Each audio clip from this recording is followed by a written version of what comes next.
এই আপনাদের সঙ্গে আছে আমি তুষার। এই দেখেন, আমি একটা কথা বলতে চাই, যদি বুবলি প্রেগনেন্ট হয়ে থাকে, যদি বুবলির গর্ভে বাচ্চা এসে থাকে, এই বাচ্চা কিন্তু সাকিবের নামে চালিয়ে দেওয়া হবে। বুবলি যেখান থেকে এই বাচ্চা নেই, আমি তো জানি যে এই বুবলির চরিত্র ভালো নয়, তার চরিত্রের ভিতরে সমস্যা আছে। যে কোনো পুরুষ এই বুবলিকে যে কোনোভাবে খেতে পারে, বুবলিও যেই কোনো পুরুষকে যেই কোনোভাবে খেতে পারে। এটা হচ্ছে বুবলির একটি চরিত্র। বুবলি খুলতে পারে, যে কারোর সাথে বুবলি আসলে শুয়ে পড়তে পারে, বুবলি খুলতে পারে। এই বাচ্চা যদি অন্য কারো হয়ে থাকে, বুবলি এই বাচ্চাকে সাকিবের বাচ্চার নামিয়ে দিয়েই আসলে চালিয়ে দেবে, সাকিবের নাম দিয়ে আসলে চালিয়ে দেবে। কারণ বুবলির কাছে সাকিব ধরা। হ্যাঁ, আমি বলছি বুবলির কাছে সাকিব ধরা। সাকিব কোনোভাবেই বুবলিকে ছাড়তে পারবে না।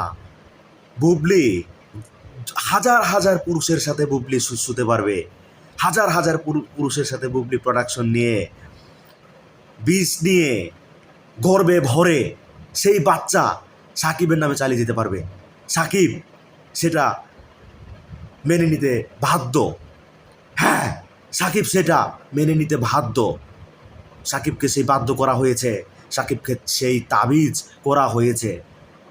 সাকিব বুবলির পোষা প্রাণী হয়ে গেছে। সাকিব বুবলির দামড়া হয়ে গেছে। আমি বলছি সাকিব বুবলির দামড়া হয়ে গেছে। সাকিব কোনোদিনও এটা সোশ্যাল মিডিয়াতে প্রকাশ করতে পারবে না। সাকিব কোনোদিনও সোশ্যাল মিডিয়াতে এটা প্রকাশ করতে পারবে না যে যা হচ্ছে আসলে আমিও তো করেছি, হাজার হাজার মানুষের সাথেও এটা হয়েছে, আপনারা এটাকে আসলে প্রমাণ বের করুন। সাকিব বললেই তো হয়ে যায়, কিন্তু সাকিব তো সেটা বলতে পারবে না। সাকিবের সেই অবস্থা নেই। সাকিব যদি এটা বলে তাহলে সাকিবের ক্যারিয়ার শেষ হয়ে যাবে। এবং সাকিবের অনেক কিছু বুবলির কাছে আছে, সাকিবের অনেক কিছু বুবলির কাছে আছে। হ্যাঁ, আমি বলছি সাকিবের অনেক কিছু বুবলির কাছে আছে। যদি সাকিব মুখ খুলে তাহলে সাকিবের ক্যারিয়ার বুবলি খেয়ে ফেলবে, সাকিবের ক্যারিয়ার শেষ হয়ে যাবে। তাই সাকিব মুখের ভিতরে তালা মেরে আছে, সাকিব সেটাকে বলতে পারবে না, বলতে পারছে না।